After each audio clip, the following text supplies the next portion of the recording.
係各位網友，咁就係我同啲 Patreon 嘅網友講過嚇，我係做咗個好詳細嘅研究，就係關於呢一個記憶體嘅。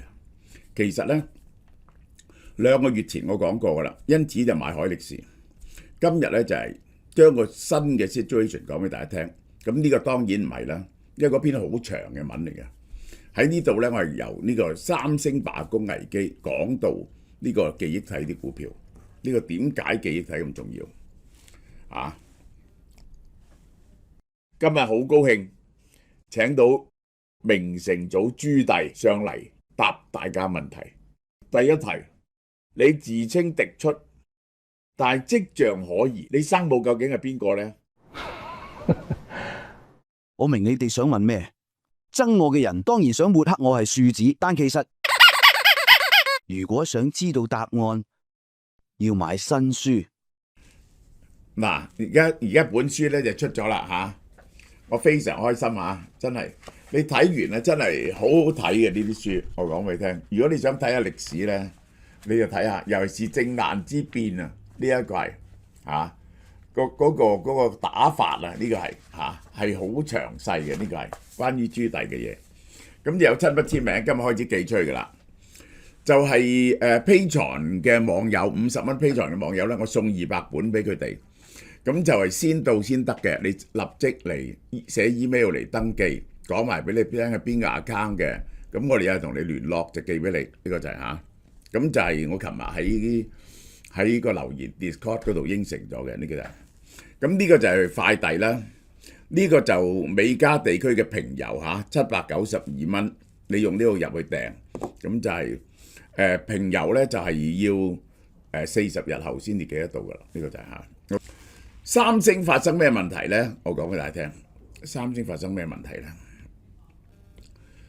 三星投票罷唔罷工，93.1% 人贊成罷工，啊，6萬幾人參與投票，係3大工會聯合行動，代表9萬個員工。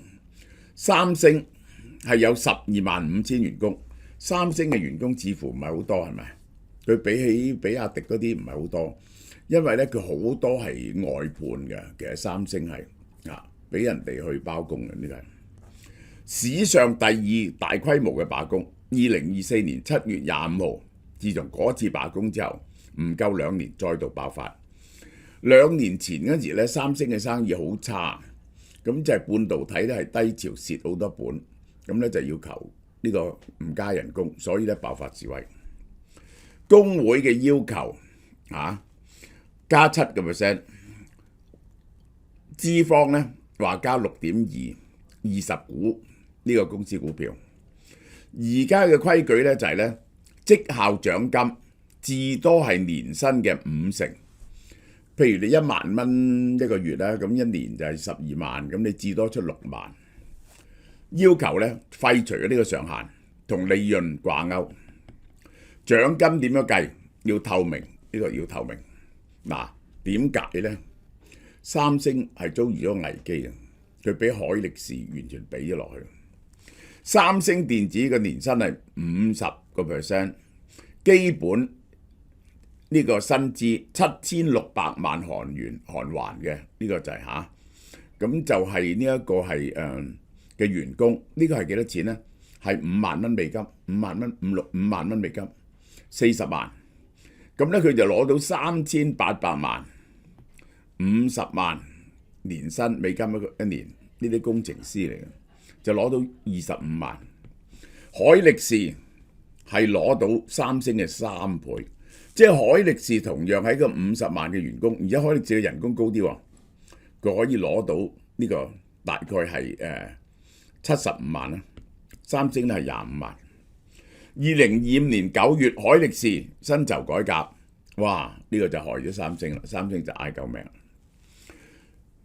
2025年9月，海力士接受咗工會嘅薪酬改革，三星開始談判，到咗3月，政府仲裁調解失敗，一定要仲裁調解過先可以罷工嘅。員工罷權投票計劃喺3月24號喺李在鎔住所外邊開記者招待會。4月23號，佢而家醖釀緊嘅罷工，喺平澤園區大規模集會造勢。5月21號，18日總罷工。而家晶片業咧蓬勃發展，但係冇益到啲員工，呢個就係大家抗爭嘅原因。近3個月已經有100個員工工會成員轉投海力士。嗱，海力士好需要人手㗎，佢咁嘅條件呢，啲人真係走㗎，唔係講笑嘅。呢個係嗱，我講過咧，佢嘅方案呢就係工會要求加7%，就加6.2%，取消獎金上限啊！呢一個三星咧驚派好多獎金咧，就將來冇錢投資啊，同股東嘅回報少啲啊。最呢個唔係嘅，其實唔係燕窩好多錢，真係比起今年賺嘅錢。但係就係晶片部門同手機、電視部門冇乜錢賺。如果做呢個記憶體嘅啊，賺好多錢，分好多錢。雙方嘅人工越拉越遠，半導體賺好多錢，呢個只係記憶體啊，邏輯體唔係啊。市場如果以市場價格結構啊，結算啊，令行動部門嘅營業利潤從11% 擠壓到2至3%，呢個講乜嘢？原來咧佢賣嗰啲晶片啊，就係記憶體咧，尤其是主要係比三星手機咧，佢係計。呢一個唔係計市場價錢，係平過市場嘅價錢。如果咁嗰啲員工梗係覺得咁唔公平啦，你監平監賤賣俾佢，咁咪擠壓咗我哋賺嘅錢咯。咁要求收翻市價，收翻市價咧大鑊啦！呢一個手機好靠記憶體，本來賺11%，變到得2-3%。於是手機部門可以講話冇晒呢個績效獎金啊！咁就係雙方嘅人工自己同一間公司入邊爭好遠，係促進咗矛盾嘅。呢個係員工衝擊，估計係衝擊5.9兆韓元，5.9萬億啊！呢個係5.9萬億，係幾百億，呢個係幾百億。平澤工廠產能少咗50%，就算佢係先罷18日先，停產後要校翻呢，要搞幾個月喎，唔停得嘅喎，晶圓代工唔停得過嗰條生產線，只要有一次罷工導致停產，都會損害客戶信任，要幾年先可以修復，一交唔到貨你大鑊啦，呢個就係嗱，平澤工廠就係全球記憶體嘅心臟。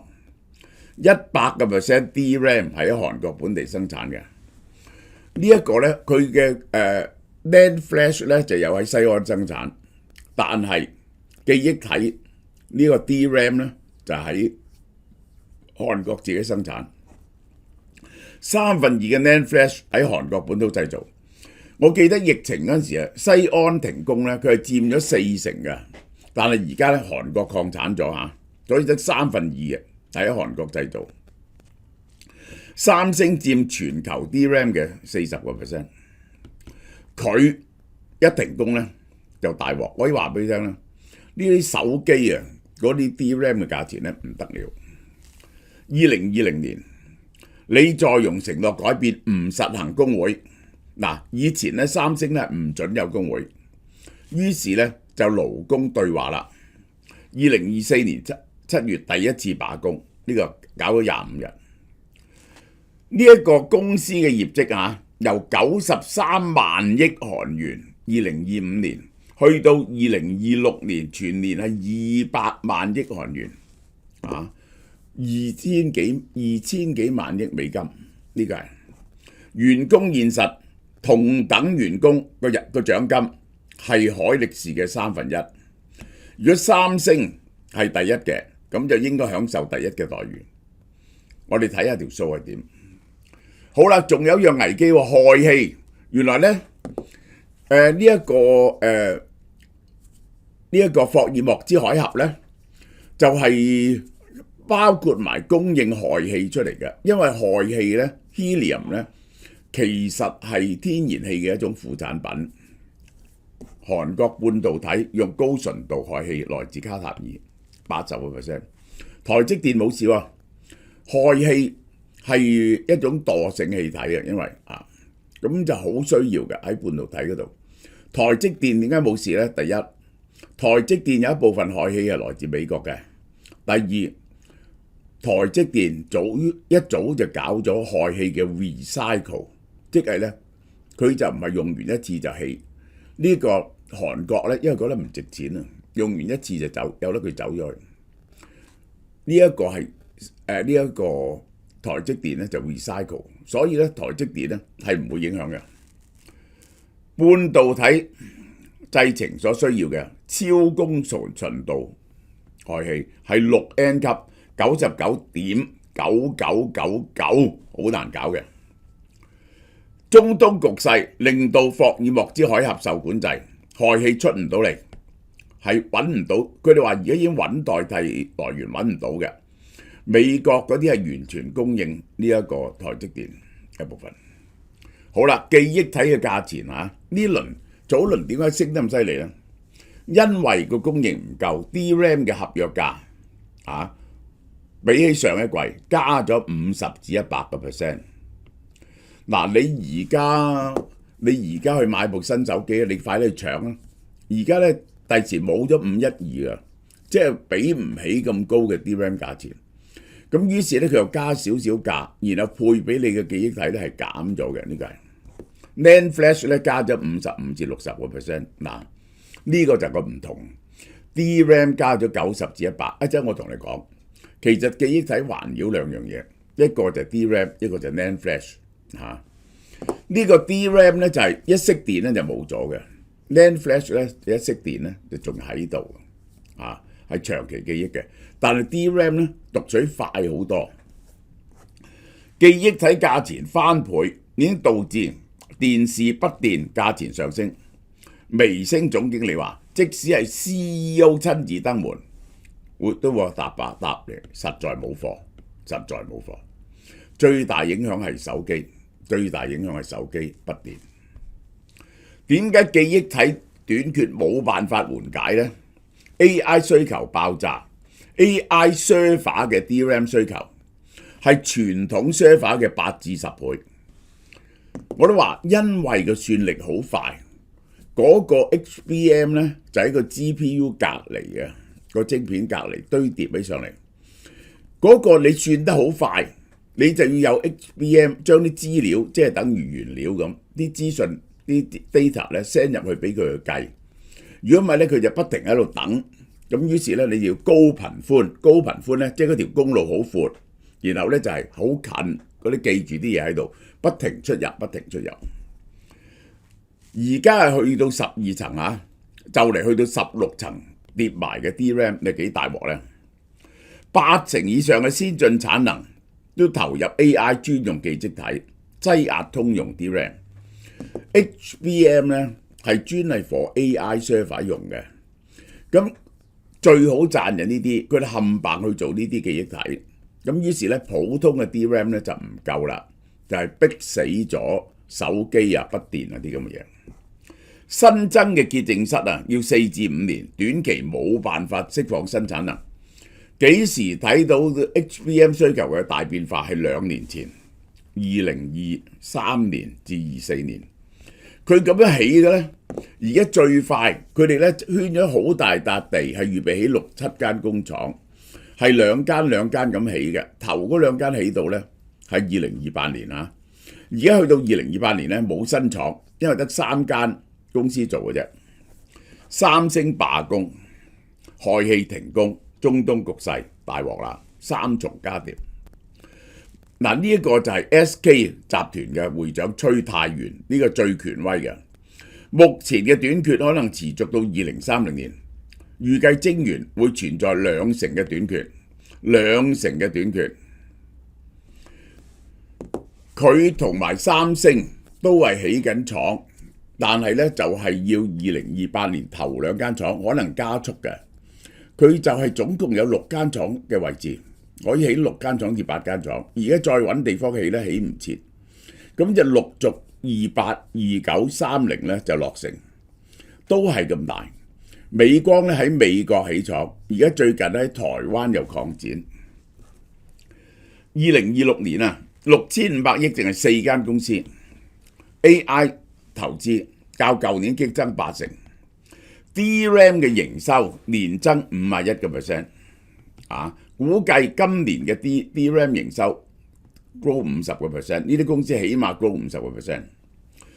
晶圓代工就令產值增加24.8%，呢個係咁呢個咧就係即係嗰啲好賺嘅咧就去晒台積電嗰啲高階嘅，所以台積電嘅增長咧係40%到嘅，呢個係嗱呢個就係咁啦。呢個咧就係呢個 GPU， 你咧就將啲 HBM 咧搭埋佢，而家咧係搭到12層，可能搭到16層，好似1000層高咁，將多層 DRAM 堆疊，然後以超寬頻連接 GPU， 實驗高速數據傳送。目前咧主要用 HBM3E， 第二季開始 Vera Rubin 咧用 HBM4。下一代規劃緊 HBM5 去到16層 HBM4 咧，而家張單咧係7成係海力士，3成係三星。HBM 同 AI server 係最關鍵嘅元件，產能消耗係普通 RAM 嘅3倍，因為佢幾層搭埋，係供應緊缺嘅最大推手。佢逼走咗普通嘅 DRAM。嗱，記憶體入門，同大家講下，其實3種啊，呢個就係DRAM 動態存儲記憶體，電腦運算嗰時咧暫時存喺度嘅啫，速度好快。第一冇電就清空咗噶啦。CPU 同 GPU 處理任務嗰時咧 ，DRAM 係即時數據嘅供應者，因為夠快，所以咧呢個就用 DRAM。好啦 ，DDR5 係乜嘢咧？嗱，呢個 HBM 咧就喺 GPU 嘅隔離嘅。DDR5 咧係供應 CPU 嘅，都係 DRAM， 係 server 桌機嘅主記憶體。呢個係新嘅 generation DDR5， 因為產能俾 HBM 吸走，價錢飆升。好啦，呢個慳電版嘅 DRAM， 呢個叫 LPDDR5X， 都係用 DRAM 做嘅，係用喺手機及高密度 CPU， 因為你用喺手機要慳電。AI server 穩定運作嘅基礎元件，冇咗佢，邊度都唔使去啦。NAND Flash 嗱，呢個另外咧，呢個就係呢個 NAND Flash 咧，就分為 NAND Flash 同埋NOR Flash。NOR Flash 咧就專係愛嚟記啲 program 啊。NAND Flash 咧係等於係個倉記住啲嘢。SSD 內部真正傳數據，傳好多數據。當你而家嗰啲呢一個 LLM 要用咁多 data 咧 ，NAND Flash 嘅需求咧都係增加緊嘅。好似書架上邊嘅書 ，AI 模型越大，對話記憶越長咧，就要更多嘅 NAND。以往係資料庫中嘅配角，而家 AI 推論變咗核心。AI 推論咧，你係要將成個大模型記住咗，咁所以 NAND Flash 咧升級好多。嗱 ，SSD 係固態硬碟，呢個咧就 hard disk 嚟嘅，咁就係好慢嘅 hard disk 最大問題，好似超大嘅 USB 手指長期儲存一台 Vera Rubin 嘅 server 係要嘅 SSD 係1152個 TB， 呢個係呢一個係嗰個圖書館，你嗰個 HBM 就係攞咗啲嘢翻嚟你個書台，係服侍你嗰個 GPU。呢一個咧 DDR5 咧就係服侍個 CPU， 呢個咧就用喺手機，其實就咁簡單。好啦，而家新興技術叫 HBF 高頻寬快閃記憶體，類似 HBM 又係搭高佢，係用 NAND 嚟搭高佢。呢個係 NAND Flash 咧，佢一層層疊上去嘅，去到300幾層啊！而家再將呢啲層數好似搭高蛋糕咁疊高佢，目的唔係讓 Flash 慢慢儲存資料係變得更加快，因為佢係高頻寬，更當記憶體嚟用。於是 AI 推論可以寫大量上下文。HBF 就用喺呢兩層之間，即係用喺呢一個 DRAM 同埋 NAND Flash 中間再整多一層，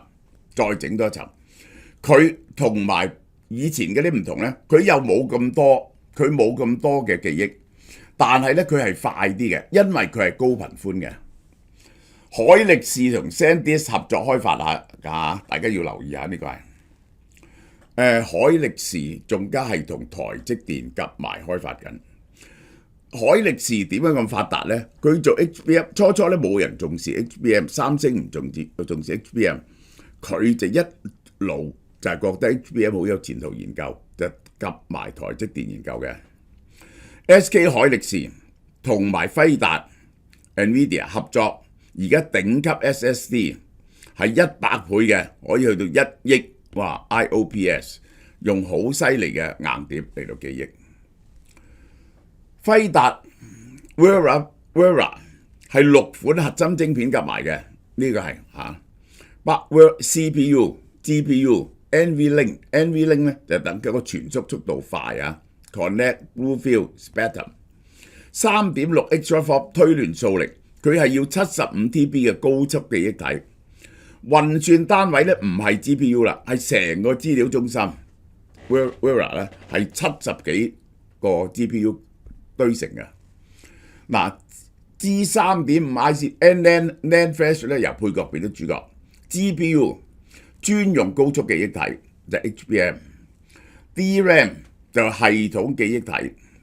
ICM 呢一個出咗呢層嘢。係推論上下文嘅記憶體，然後就本地存儲，呢個係 SSD。而家就多咗呢層，呢層咧要用高頻寬，所以叫 HBF。ICMS 咧利用 BlueField 4 DPU 建立咗共享 Flash 嘅緩衝池，等 GPU 可以就近攞，呢個就係再加速個運算。Vera Rubin 咧係引爆 NAND Flash 嘅需求嘅。2026年全球部署10萬個機櫃，估計10萬嘅700幾嗱，產生額外嘅 NAND 嘅需求咧係加咗12%，淨係產生 extra 嘅 NAND 嘅需求。每粒 GPU 要額外增加16個 TB 嘅 NAND， 每個機櫃係1100。因為70幾嘛，1152個 TB， 供應鏈持續緊張。嗱，呢個係講緊 NAND Flash。NAND Flash 咧冇咁困難嘅。我真會解釋俾你聽，嗰幾間廠我揀邊間？呢個就係記憶體係3重超級循環。DRAM 比起上一季加價100%。2026年底總共加51%。NAND Flash ICMS 需求多12%，於是 SSD 嘅供應唔夠。2026年所有 IBM 賣晒啦，呢個係產能消耗係 DRAM 嘅3倍。記憶體咧從來都係週期股嚟嘅，點解咧？佢係跟消費電子嘅手機呢一個laptop 好唔好賣？一輪啲人咧疫情期間咧掃一輪，咁啲記憶體咪好緊張咯。咁你哋供應多啲記憶體，下一期咧就冇人買喎，因為佢哋等存咗啲記憶體喎。2年幾前咧蝕到阿媽都唔認得喎，所以呢啲記憶體股份從來都覺得係 cyclical 嘅，係周期性嘅。因此呢次記憶體雖然起得好犀利，嗰啲人唔肯俾高價，因為覺得你咧就嚟跌翻落嚟，其實就係咁。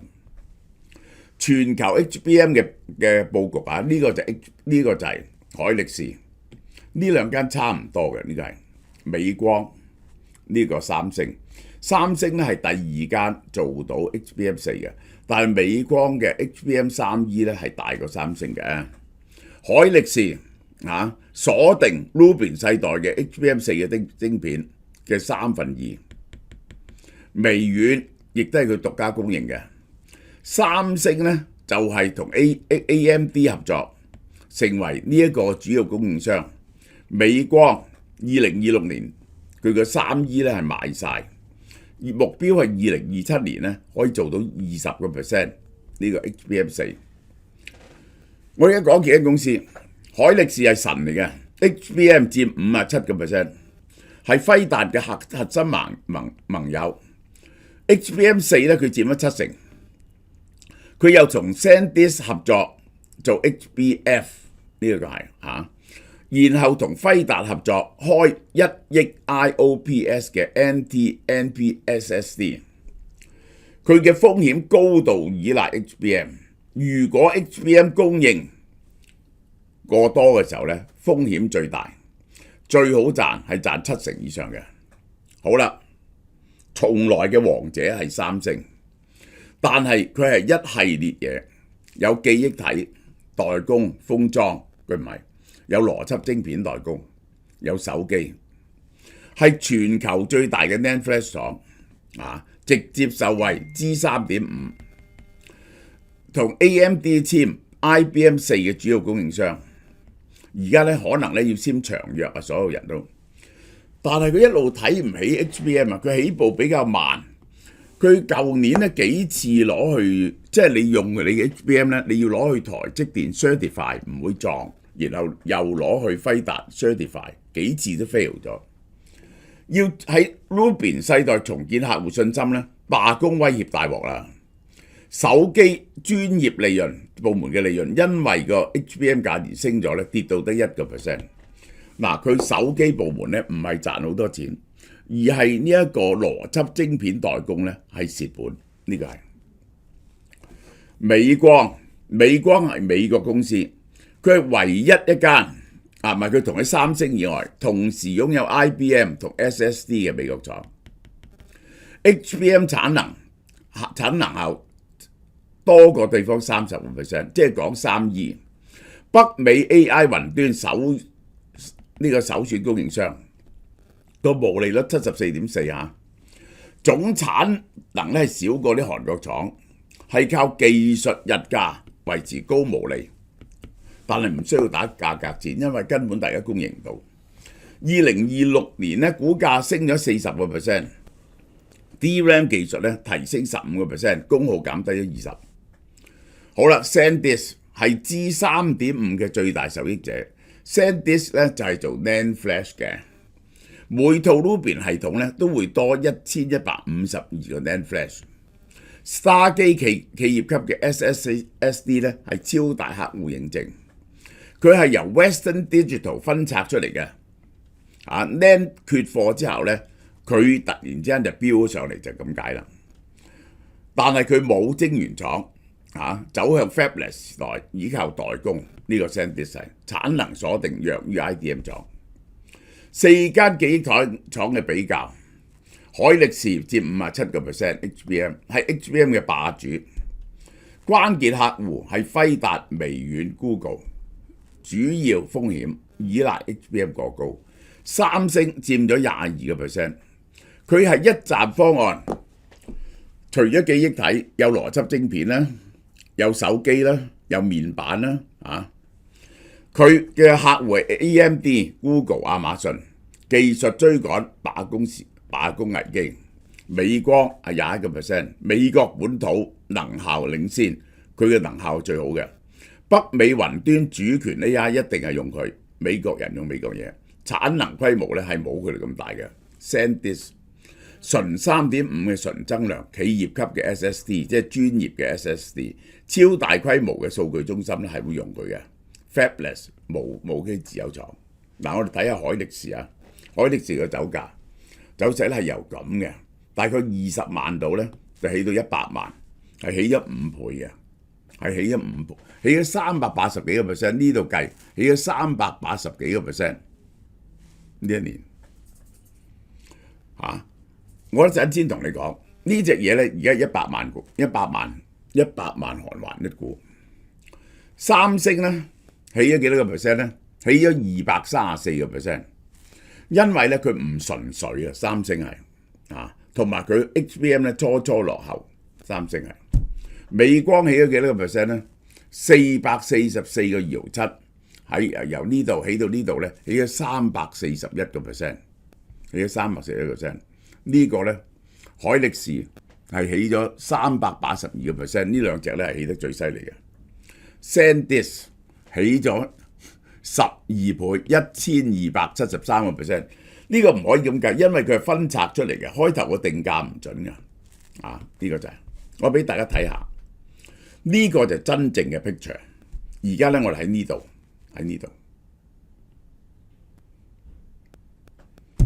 幾種記憶體佔嘅利潤比，真正犀利嘅就係 HBM 嘅需求。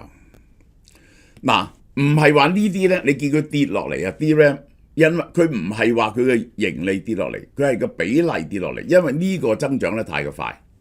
呢個係 NAND Flash， 去到2026年以後增長得最快嘅個利潤增都係 HBM， 食嘅份額越嚟越大。普通嘅 DRAM 係下跌嘅 ，NAND Flash 咧就維持得到，大家明唔明啊？所以美光而家嘅 PE 係10至12倍嘅啫。呢個海力士咧，你係唔相信嘅係5至6倍 PE。三星咧係7至8倍 ，SanDisk 咧係10至11倍。我睇到呢個表就知道個利潤一定喺 HBM。首先起嘅係 HBM 股票 ，HBM 起完你就發現咧 NAND Flash 唔夠，於是咧就輪到 NAND Flash 咧追翻。但係呢個比例嚟講咧，你用100嘅呢個 DRAM 咧，你係用40-50嘅 NAND Flash 嘅。而且 NAND Flash 咧嘅廠咧，最終咧係唔會起咁多錢嘅。點解啊？佢擴充產能易，佢做嘅人多，識得做嘅人咧係比較多，同埋呢個 DRAM 咧得3間廠係唔同嘅。NAND Flash 咧係有7、8間廠，仲有 CO 咧，就仲有台灣都有2間啦。呢個就係所以我講俾你聽，第一嘅選擇，我嘅第一選擇就係海力士，第二嘅選擇就係美光。海力士第3就係 SanDisk， 呢個係三星太過垃圾，嗰個我嘅判斷咧，佢而家估計2028年咧就係嗰啲新廠開始陸續落成，但係陸續落成，你係估計唔到 AI 嘅需求係幾多。如果 AI 嘅需求到時仲係咁高速呢一個成長咧，一路嗰個佢就再唔係一隻週期性嘅股。呢個榮景啊，會一路起碼去到2030年，即係咧我哋仲有4年升嘅呢個股票，每年起50%，呢個就係咁。好啦，我哋特價雙週睇有啲乜嘢嚇？呢個係哇，真係平到爆啊！10蚊有乜嘢啊？呢啲嘢全部10蚊，豬腱、豬腿肉、免治豬肉、慢煮雞胸，呢一個係呢個33蚊嘅嘢和沙比牙膏啊，潔面凝膠啊，護唇膏啊，呢個係呢個暗瘡貼喎，呢啲嘢全部33蚊，全部33蚊，呢個都係10蚊，就係洗手梘液啊、潤手霜啊、和秋拌面，呢個係花枝丸，呢啲嘢冚唪唥10蚊，呢啲嘢又係全部10蚊，呢個係大家睇下啦，幾多嘢啦？呢個就係33蚊筷子肉乾啊，呢啲咁嘅嘢，牛雜餅啊，呢一個大家賣清晒佢，呢個鳳梨酥啊，呢啲仲係33蚊喎，豬腩火鍋片啊，呢啲咁嘅，呢一個係呢個得意含鈣忌廉芝士彩虹方塊33蚊，66蚊啦，防曬膏、防保濕精華、維他命亮膚精華、防曬呢一個係呢個水潤保濕，呢個經典面膜，呢一個係海藻精華面膜，朗口水66蚊，呢啲又係66蚊，冚唪唥啲美容產品名牌咁樣，有鹿魚子凍齡抗皺精華劑喎，呢個就係又係66蚊，女士維生素、男士維生素66蚊啫，60粒呢個係媽得人呢個媽咪 and daddy 咧，好多嘢都係66蚊，然後呢啲日本酒啊，本來100幾蚊嘅百幾蚊嘅都賣66蚊，88蚊啦。就有 Dewani 夜間修復液啦，呢個成個廠啲嘢啦，呢個廠啦都係賣88蚊。Mommy and Daddy 290蚊嘅嘢賣88蚊，係不惜任何代價清晒佢，費事數。呢個就係 Mommy and Daddy 腦燒落，呢個係令你唔好腦退化嘅260蚊變咗88蚊啊！活發素248蚊變咗88蚊啊！腸道輕盈酵素好重要嘅，160蚊變咗88蚊。仲有呢個血壓計都係88蚊喎，火腿片、火鍋片、韓牛一家韓牛都係88蚊，呢個係呢個犀利啊！韓國紫菜粉絲卷1公斤先至88蚊，大家多多支持。清貨商周王牌產品創新低價，所以咧減到188蚊，從來未試過咁平嘅。精華素163蚊，好啦，雅烏樂嘅減價又嚟啦，286蚊，原價都好多人買㗎啦，286蚊，所有20隻王牌產品，長期好多人幫襯，喺呢個特價商周創新低價，呢個蜂膠牙膏33蚊，大家快啲入多啲貨。